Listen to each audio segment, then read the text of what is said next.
오늘은 요한계시록 세 번째 시간입니다. 우리는 지난 두 번의 시간 동안 두 개의 계시를 봤죠. 내가 본 것, 그 하나의 계시였고, 그리고 지금 있는 일, 두 번째 계시를 봤고, 오늘은 세 번째 계시, 장차될 일, 이 세 번째 계시를 봅니다. 근데 여기서부터는 비유와 상징들이 굉장히 많이 나와요. 그래서 이런 비유와 상징을 어떻게 보느냐에 따라서 이 예언들을 이렇게 건강하게 해석하느냐 못하느냐가 결정이 됩니다. 그런데 이 비유와 상징들이 굉장히 난해해요. 근데 왜 이렇게 난해하냐?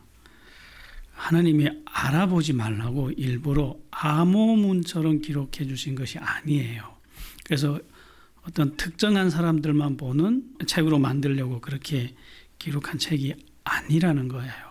지금 이 책을 누구한테 기록을 했냐면 지금으로부터 2000년 전에 초대교회 기독교인들이 로마 제국으로부터 엄청난 박해를 받는데 그들이 이 책을 읽어서 그 박해를 이겨내라고 주신 책이에요. 그래서 충분히 읽을 수 있습니다.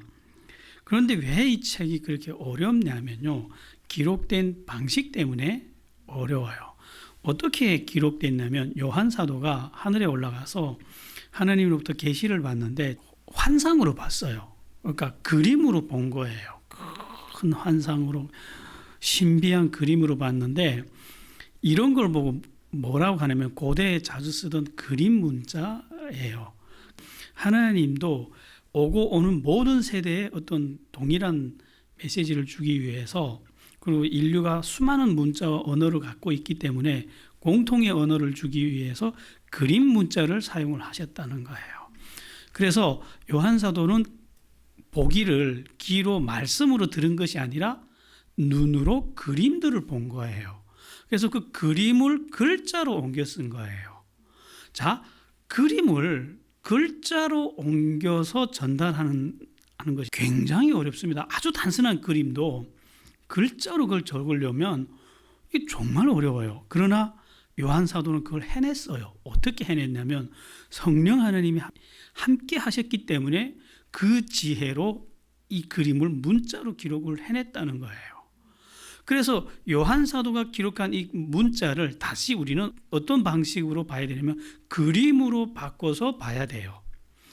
그래야 그 요한 사도가 봤던 그림을 우리도 온전히 볼 수 있는 거예요.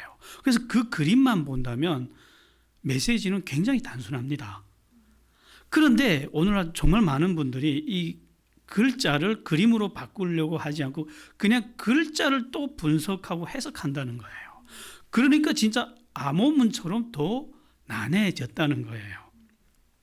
그래서 요한계시록의 이 특징은 뭐냐면 해석하면 안 보여요. 우리는 해석하지 않고 그림을 있는 그대로만 봅시다. 그러면 하나님이 왜 우리에게 이런 그림을 보여주셨는지 그 의도를 금방 알 수 있게 돼요. 그래서 이 그림을 이제부터 볼 건데 이 그림이 대부분 상징들입니다. 여기서 나오는 숫자, 그림, 이 모든 것들이 상징들인데 이것들도 보면 봐서 해석이 되는 상징들이 있고 해석이 안 되는 것들이 있어요. 이렇게 우리가 창세기부터 이렇게 쭉 봐오면 성경의 앞뒤 문맥을 따라 보면 쉽게 해석이 되는 것들이 많아요. 그런데 아무리 봐도 해석이 안 되는 것들은 해석하면 안 돼요. 그건 하나님이 덮어두신 거예요. 그래서 그런 것들은 그냥 넘어갑시다. 왜냐? 우리의 지적인 탐욕과 허영심을 내려놔야 되는 서원들이 있어요. 거기 가서 내려놔야 됩니다. 그런 걸 모른다 해서 우리가 치명적인 걸 모르는 게 아니에요. 하나님이 알게 해주신 것만 해도 너무 풍성하고 대부분 99%는 다 알게 해주셨어요. 그걸 보는 거예요. 그런데 또 한 가지 이 요한계시록에 접근을 할 때 명심해야 될 한 가지 문제는 뭐냐면 이 그림 문자들이 대부분 예언들이라는 거예요. 그러면 예언의 근본 목적과 본질을 알아야 예언에 건강하게 우리가 대면을 할 수 있습니다. 자, 예언의 근본에 대해서 예수님이 직접 우리한테 가르쳐 주십니다. 어떻게 가르쳤냐면 요한복음 14장 29절에 이런 말씀이 있습니다. 일이 이루기 전에 너희에게 이 모든 것을 말하는 것은 일이 이룰 때 너희로 믿게 하려 함이라. 이게 예언을 주신 하나님이 인간들에게 예언을 주시는 근본 이유예요. 자, 예언을 왜 주시냐면요, 하나님을 잘 믿게 하려고 줘요. 하나님이 어떤 사건을 미리 예언을 했어요. 그리고 세월이 흐르다가 그 사건이 진짜로 일어나면 우리가 그것을 보게 되면 이거는 우연히 일어난 사건이 아니라 정말 하나님이 미리 예언했기 때문에 하나님이 섭리해서 이루신 일이라는 걸 우리는 분명히 알게 돼요. 그렇죠? 그러면 곧바로 어떤 현상이 나오냐면요, 과거에 했던 예언이 이렇게 분명하게 오늘 이루어진다면 앞으로 아직도 미래에 있는 예언들에 대해서 우리가 믿음을 가질 수 있을까요? 없을까요? 그렇죠. 그러니까 오히려 미래를 나아갈 때 더욱더 하나님에 대한 분명한 믿음을 가지고 그 예언의 말씀들을 붙잡고 나갈 수 있게 된다는 거예요.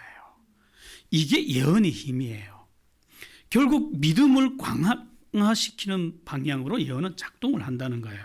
결국 예언은 과거의 말씀으로 미래를 바라보게 하는 힘이 됩니다.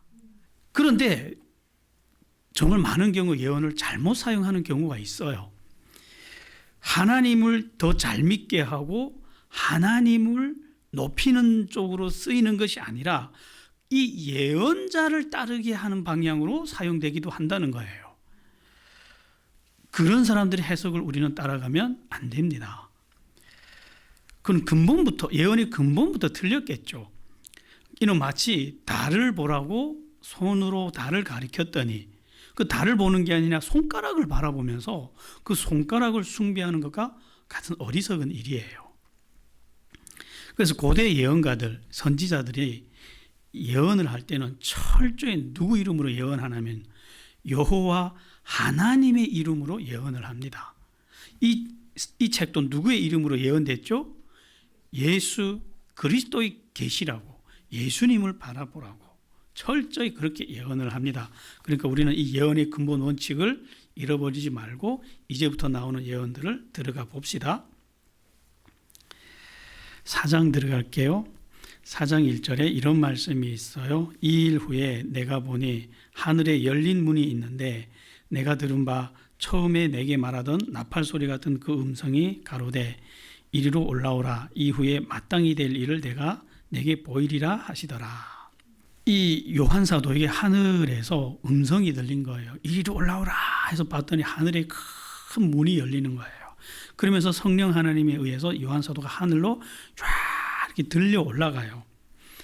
그래서 어디로 갔느냐? 하나님의 보좌 앞으로 올라간 거예요. 자, 우리가 하나님의 보좌 앞에 들려 올라가면 여러분 같으면 제일 먼저 어떻게 하실 거예요? 하나님의 보좌에 자, 보통 이렇게 올라가면 어떤가 해서 휙 둘러보는 거 아니에요? 그렇죠. 요한사도도 똑같은 거예요. 하나님의 보좌에 올라가니까 너무 신비롭고 너무 황홀하니까 이렇게 둘러본 거예요. 그랬더니 제일 먼저 뭐부터 볼 것 같아요? 제일 먼저 하나님부터 보실 거잖아요. 얼마나 궁금했겠어요.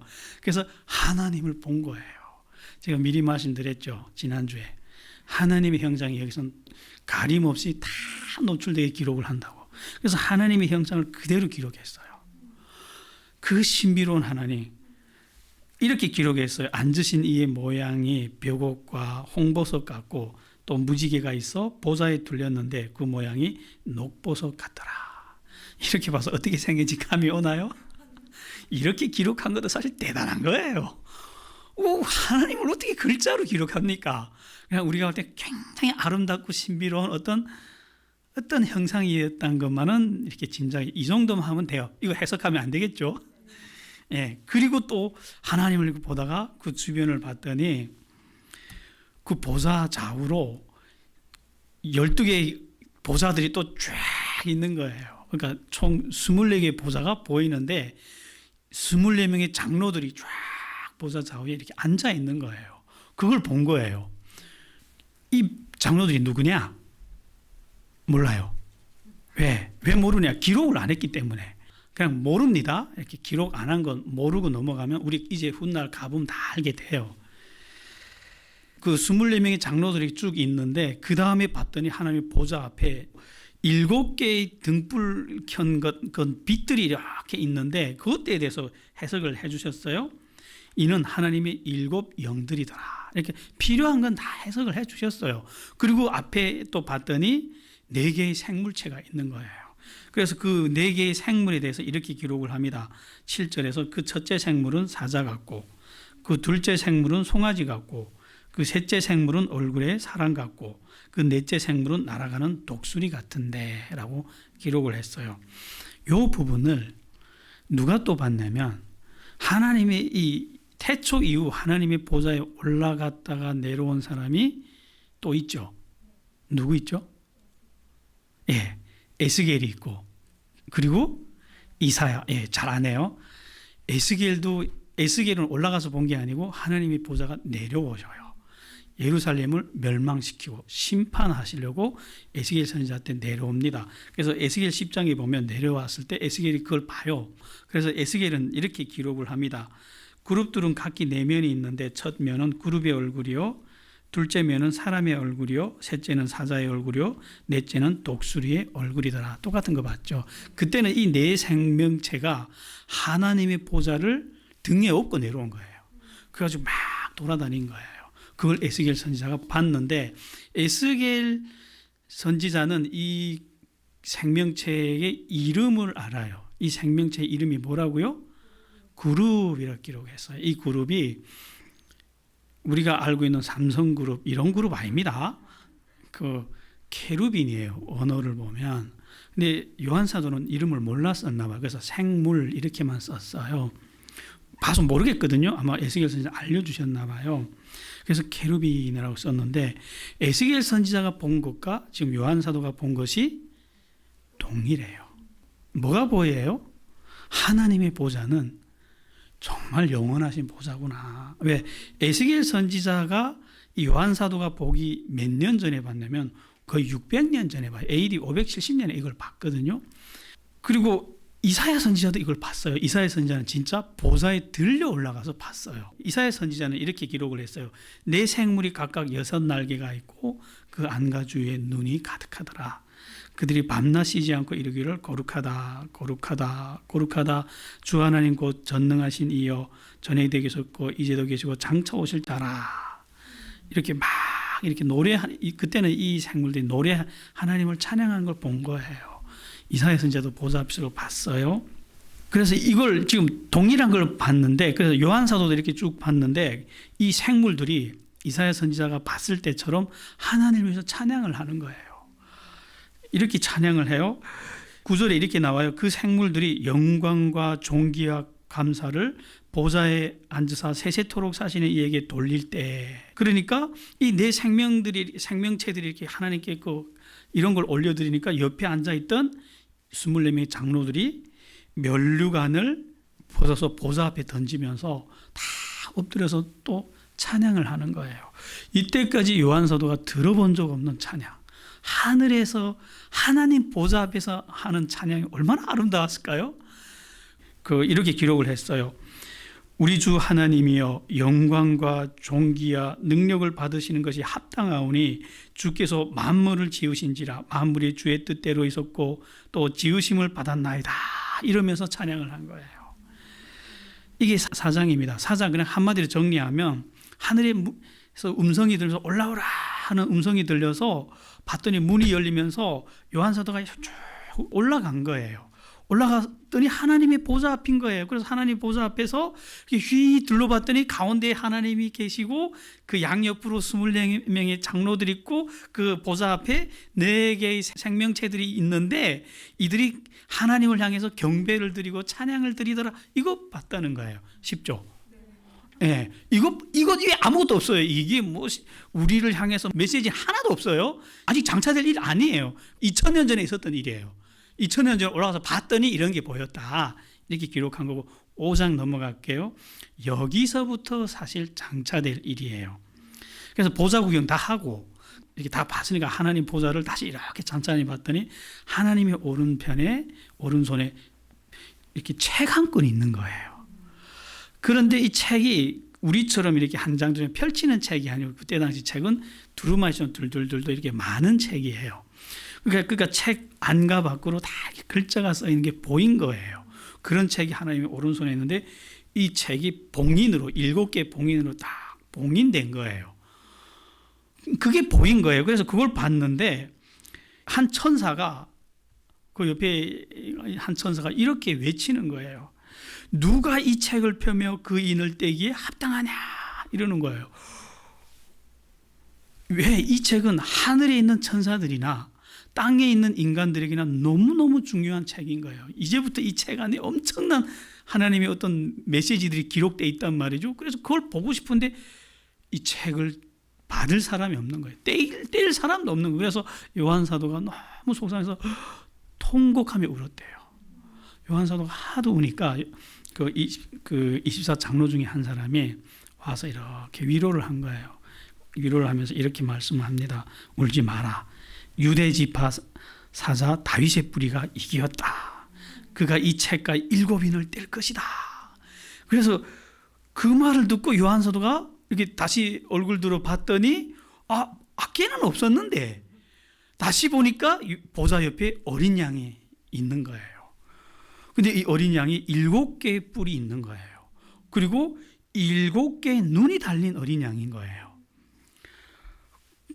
그래서 봤더니 7눈에 대해서 해석을 해줍니다. 7눈은 온 땅에 보내심을 받은 하나님의 7영이더라. 해석이 됐죠. 근데 7뿔에 대해서 말씀이 없어요. 왜 7뿔에 대해서 말씀이 없냐면 성경은 처음부터 마지막까지 뿔의 이야기가 굉장히 자주 나와요. 우리 그 구약 성경 배울 때 대선지자를 한번 봤죠. 이사야, 예레미야, 에스겔 이런 데 보면 다니엘 보면 뿔이 이야기 많이 나오는데 항상 뿔은 뭘 상징했냐면 권세를 상징했기 때문에 성경에서 따로 해석을 해주지 않았어요. 해석하면 하나님의 보좌 옆에 7개의 권세와 7개의 영을 거느린 어린 양이 있는 것이 보였다는 거예요. 그런데 이 양이 이 책을 받아서 봉인을 떼실 분이라는 거예요. 그리고 봤더니 어린 양이 정말 하나님 보좌 앞에 나와서 그 책을 받아요. 하나님이 이 어린 양에게 이 책을 주십니다. 그랬더니 이 책을 딱 받으니까 이 24명의 장로들이 일제히 어린 양 앞에 엎드려요. 이들이 손에는 검은고와 향이 가득한 금대접들을 들고 있더래요. 그래서 이 검은고를 가지고 일제히 노래를 부르는데 이런 노래를 불렀대요. 책을 가지시고 그 인봉을 떼기에 합당하시도다.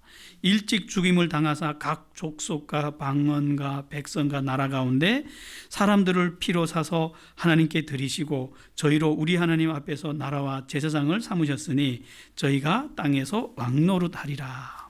그때 악보가 없었어요. 만약 악보가 있었다면 요한 사도가 곡까지 달아서 썼겠죠.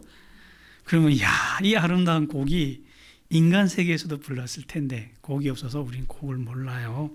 그런데 이렇게 아름다운 노래를 불렀대요.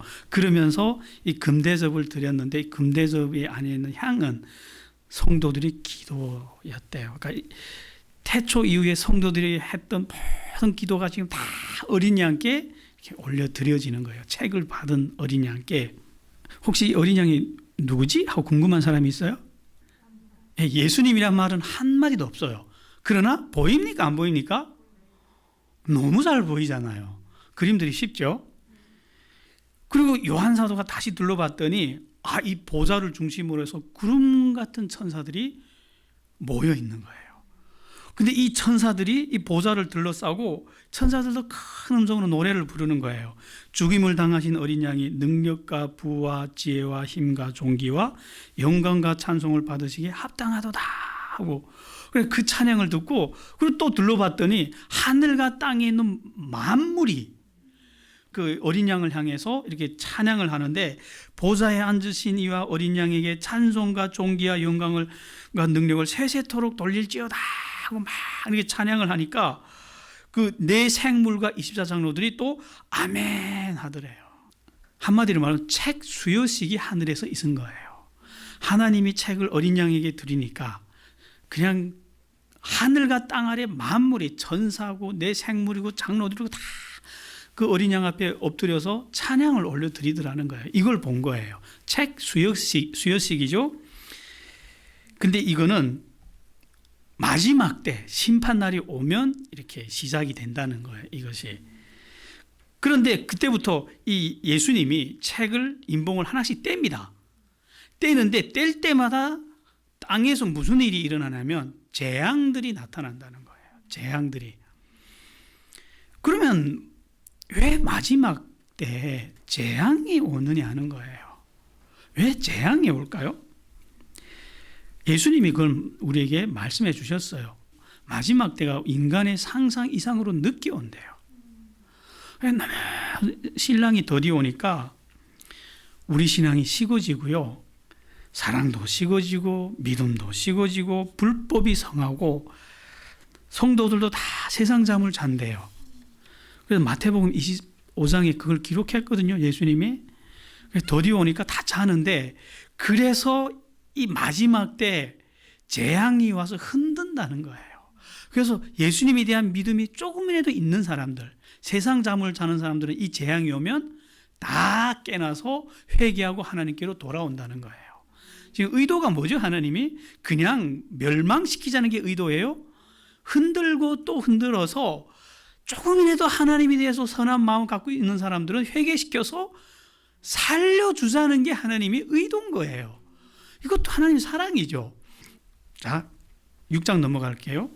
여기서부터는 정말 이 땅에서 일어날 장차될 일이에요. 말세에 일어날 일들입니다. 그러면 말세에 일어날 일들이라는데 여러분 우리가 말세가 언제인지 알아야 돼요. 그 성경은 이 세상의 역사를 크게 세 부분으로 나뉘어서 봐요. 초세, 중세, 말세 이렇게 보는데 초세는 아담부터 아브라함까지를 초세로 봐요.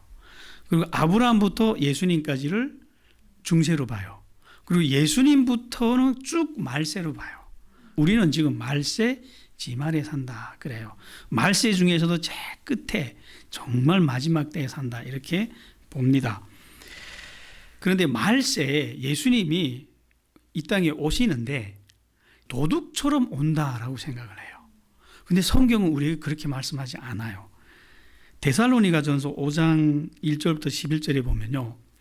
저희에게는 도둑같이 오나 너희에게는 다 알게 오신대요. 왜? 너희는 빛에 속하였고 낮에 속하였기 때문에 우리에게는 알게 온다는 거예요. 왜?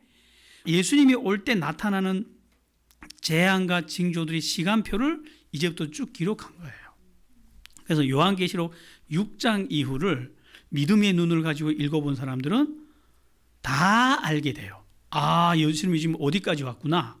몇 번째 인이 떨어졌구나 하는 거 다 알게 돼요. 시간표를 알기 때문에. 그래서 어느 날 온다 날짜는 가르쳐 주지 않았지만 그 시대와 징조를 봐서 예수님이 오시는 시기를 다 알 수 있게 온다는 거예요. 그래서 우리도 이제부터 이 부분을 봐야 예수님이 어디쯤 오셨는지를 알 수 있겠죠.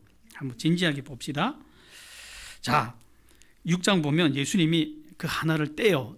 이게 봉인을 하나 떼니까 네 생물 중에 하나가 우리 같은 소리로 이렇게 말을 합니다. 오라 해서 가서 봤더니 흰 말이 있는데 흰 말이 이렇게 나오는데 그 위에 탄자가 활을 가졌고 면류관을 받아서 나오는데 나와서 이기고 또 이기더라 이렇게 기록을 해요. 이 자가 누구냐? 말 그대로 이기고 또 이기는 자예요. 여기까지 해석해 주셨어요. 자, 이 그림을 가지고 계속 뒤로 가봅시다. 그럼 둘째 인을 떼니까 둘째 생물이 또 이렇게 말을 하되 오라 해서 갔더니 이번에 빨간 말이 나오는 거예요. 빨간 말이 나오고 그 말을 탄 자가 나오는데 이 자는 하나님께 허락을 받아서 무슨 일을 하냐면 이 땅에 화평을 제하여 버리더라요. 또 큰 칼을 받았고 나온대요. 자, 이 두 그림을 우리 그냥 합쳐 봅시다. 흰 말을 탄 자가 나와서 이기고 또 이긴대요. 그러면 어떤 일이 일어날까요? 이 자는 강한 자일까요? 약한 자일까요? 굉장히 강한 자겠죠. 그래서 이 자가 나오면 이 세상이 평화가 임합니다. 왜? 원래 이 세상은 강한 자가 나타나면 그 강한 자를 중심으로 해서 질서가 잡히거든요. 평화가 임하는데 붉은 말이 나오면서 이 자가 화평을 제하여 버리더래요. 그러니까 질서가 임했고 평화가 임한 세상에 붉은 말이 와서 뭘 깬다고요? 그러니까 질서를 깨고 화평을 제하여 버리더라. 그래서 이 세상은 다시 흰 말이 왔을 때는 세상이 평안했는데 붉은 말이 나타나면서 세상 질서는 다시 혼란 속으로 들어가더라는 거예요. 예수님이 또 셋째 인을 떼요. 그러니까 이번 검은 말이 나와요. 근데 이 검은 말을 탄 자는 손에 저울을 들고 나와요. 그러면 이스라엘 사람, 유대인들은요, 이 저울을 들고 나왔다면 바로 무슨 말인지 알아요. 하나님이 이스라엘 백성들에게 율법을 주면서 저울 이야기를 했거든요. 어떻게 해주셨냐면 너희가 나를 거역하면 내가 양식을 끊어버리겠다. 그래서 너희가 기근의 고통을 받으면서 10명의 여인이 떡을 저울에 달아서 먹게 될 거라고 하나님이 예언을 했고 실제로 이런 시대가 이스라엘 역사에서 굉장히 자주 많이 나타납니다. 흉년에 이 사람들은 떡을 우리 북한 사람들은 알죠. 기근이 오면 양식을 어떻게 나눠 먹죠? 면도칼처럼 정확히 나눠 먹어요. 저울에 달아서 나눠 먹거든요. 배부르면 안 그러죠. 그래서 이건 기근을 상징합니다. 저울을 들고 나왔다는 거는. 그래서 실제 이렇게 말씀해요. 그 음성이 나오는데 이자가 나온 다음에 이런 일이 일어난대요. 6절에 한 데나리온의 밀 한 대요. 한 데나리온의 보리 석대로다. 또 감람류와 포도주는 해치 말라 하더라. 자, 이게 한 데나리온의 밀 한 대라고 했는데 한 대가 우리식으로 이렇게 우리 옛날에 쓰던 그 한 킬로그램 한 대가 아니에요. 그 원어로 보면 한 코이닉스 이렇게 돼 있어요. 한 코이닉스가 요즘 그 커피컵 있죠. 종이컵. 그거 하나만큼 돼요. 한 100g 정도 되면 된다고 생각하면 돼요. 그러면 한 데나리온은 노동자 하루 인건비거든요. 그럼 노동자가 하루 일해서 밀가루 100g밖에 못 사는 시대가 나타난대요. 대기근이죠. 이제 대기근이 온대요. 사람들은 붉은 말이 와서 막 세상 질서를 파괴하고 혼돈의 시대가 오면 인간들이 열심히 지혜를 모아서 열심히 노력하면 다시 옛날의 평화로운 시대로 돌아가겠지. 이렇게 기대할 수 있어요. 그러나 그런 시대는 올까요? 그 뒤에 다시 대기근의 시대가 온대요. 결국 이 말씀들을 종합해 보면요. 한마디로 전쟁과 기근이 온다는 말이죠. 예수님이 이 말씀을 해주셨거든요. 공생의 사역 기간 동안에 마가복음 13장 8절에 보면 이런 말씀을 해주셨어요. 민족을 나라를 대적하여 일어나겠고 처처의 지진이 있으며 기근이 있으리니 이는 재난의 시작이니라. 예수님 말씀하고 동일하죠. 지금 인을 몇 개 뗐죠? 3개만 뗐을 뿐 아직 뒤에 재앙들이 겹겹이 굉장히 많아요. 이거는 이제 시작일 뿐이에요. 오늘은 여기까지 하겠습니다. 시간이 다 돼서 정리할게요. 우리는 이 인을 떼는 시기에 살고 있어요. 정말 마지막 시대를 살고 있거든요. 재앙이 오면요, 사람은 본능적으로 어디로 가는지 아세요? 안전한 곳으로 가요. 안전한 곳을 찾아서 도망을 가요. 그런데 안전한 곳 있을까요? 성경을 찬찬히 보면요, 안전한 곳 없어요. 저는 이 책을 보면서 하나를 봤어요. 안전한 곳 딱 한 군데를 봤어요. 어딘지 아세요? 이 모든 재앙을 계획하시고 행하시는 바로 그분 안에밖에 없다는 거예요. 재앙이 올 때면 피할 곳은 하나님밖에 없습니다. 이걸 명심하십시오. 그래서 재앙이 오면 자기 지혜로 자기 생각으로 안전하다고 생각하는 곳으로 뛰어가지 마세요. 그곳은 안전한 곳이 아니에요. 어디가 안전하다고요? 하나님께로 오세요. 회개하세요. 정말 재앙이 오면 하나님이 인을 떼시는구나. 오늘은 몇 번째 인을 떼셨구나 하는 걸 보일 거예요. 그러면 철저히 회개하고 하나님께로 돌아오세요. 거기가 가장 안전한 곳입니다. 기도할게요. 하나님, 마지막 날 많은 재앙은 우리에게 두려움이 아니라 평안의 약속이었습니다. 하나님, 우리가 이 약속의 말씀들을 붙잡고 어떤 재앙이 오든지 세상이 어떻게 뒤집어지든지 우리는 평안한 마음으로 하나님만 바라보겠습니다. 예수님 이름으로 기도합니다.